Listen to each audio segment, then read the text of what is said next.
नहीं, घोर अन्याय ये मतलब मेरे धर्म में आप बताइए, आप वेद व्यास जी क्या थे, रामायण के रचयिता क्या थे। जात तो पहले भी मेरे देश में नहीं था।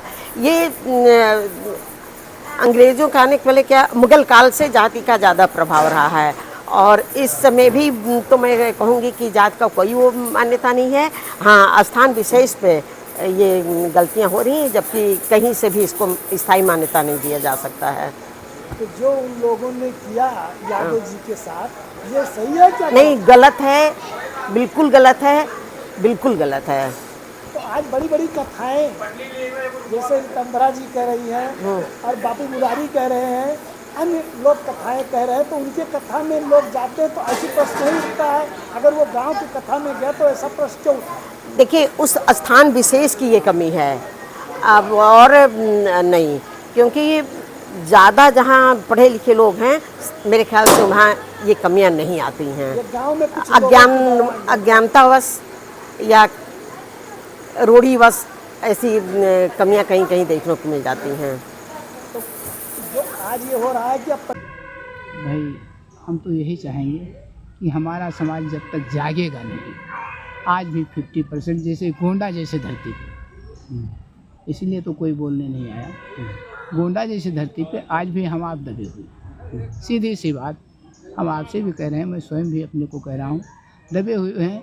अब कितना प्रचार प्रसार करें, सन 85 से मैंने समाज को जगाना शुरू किया है, रात रात नाइट मीटिंग लगाता था, ठीक है। अब संगठन के पदाधिकारी भी हैं, तो क्या इसका क्या मत है कि अब आपके यहाँ भी जैसे अन्य जगह ये हो गया है कि यादव ने कहा कि हम पंडितों से कथा नहीं सुनेंगे, तो क्या यहाँ गोंडा में भी लागू करेंगे इसको लेकर? बिल्कुल नहीं सुनेंगे भाई। जब वो पैसे के लिए पैसे भूखे हैं, वो समाज को तो सुधारना नहीं चाहते हैं, समाज को बर्बाद करना चाहते हैं, तो उनसे कथा सुन के क्या भाई, हम खुद पढ़ लेंगे बैठ के घर पे। ठीक अवतार हुआ है, इसलिए विरक्तो वैष्णव विप्रो वेद शास्त्र विशुद्ध कृत दृष्टांत कुशलो धीरा वक्ता कार्यो निश्चित प्रिया। ये भागवत में कहा गया है कि वक्ता विरक्त होना चाहिए, वैष्णव होना चाहिए, वेद शास्त्र का कुशल हो, दृष्टांत देने में कुशल हो, ब्राह्मण हो, ऐसा वक्ता होना चाहिए। भागवत के लिए ब्राह्मण बताया गया है। ये आज उनके साथ ऐसा नहीं, जितने भी लोग इस प्रकार के साधु हुए हैं, इनके पहले भी मैं आपको बताऊं, जैसे राम रहीम जी का नाम आया, इन सब की ये सब ब्राह्मण नहीं थे।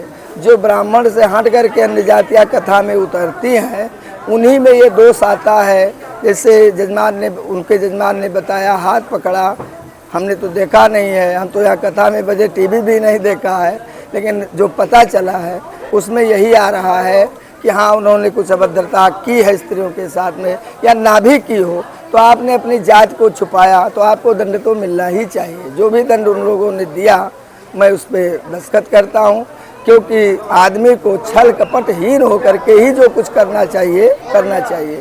तो छल से आपने अपनी जात छुपाई, कपट के, भले आप विद्वान हैं, आप प्रवचन करिए, लेकिन आप यहाँ किसी के यहाँ जाकर के अनुष्ठान करेंगे भागवत का, तो ये भागवत के विरुद्ध भी है, भागवत भी इसकी इजाज़त नहीं दे रहा है। जगजीवन दास साहब, कबीर दास साहब, संत रविदास साहब, बड़े बड़े महारथी हुए, बड़े बड़े विद्वान हुए, भगवान के गुणानुवाद किए।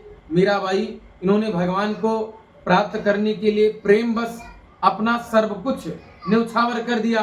अब रही बात शास्त्रों की, कि जो पुराण वाचक हैं या पौरोहित्य कर्म करने वाले, गोस्वामी तुलसीदास जी ने लिखा है कि पूजहि विप्र सकल गुण हीना। ब्राह्मण पूजनीय है हर एक माध्यम से, हर एक प्रकार से वो पूजनीय है और पूजनीय रहेगा।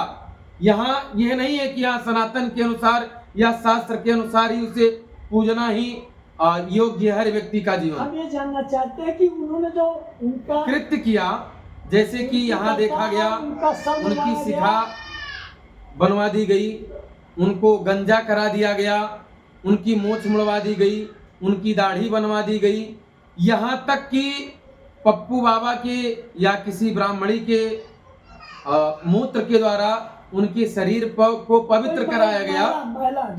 महिला थी, यहाँ तक सूत्रों के द्वारा जानकारी मिली कि जो परीक्षित की धर्म पत्नी थी, जो यजमान थे उनकी धर्म पत्नी के मूत्र के द्वारा यादव जी के ऊपर छिड़काव किया गया कि जाइए अब ये गोमूत्र के बराबर है और इसका छिड़काव किया जा रहा है, ये पवित्र आपको किया जा रहा है। ऐसा घृणित कार्य निंदनीय है और रहेगा, क्योंकि ईश्वर अंश जीव अविनाशी, भगवान का अंश ईश्वर सब में वास कर रहा है और ये घृणित कार्य उन्होंने किया।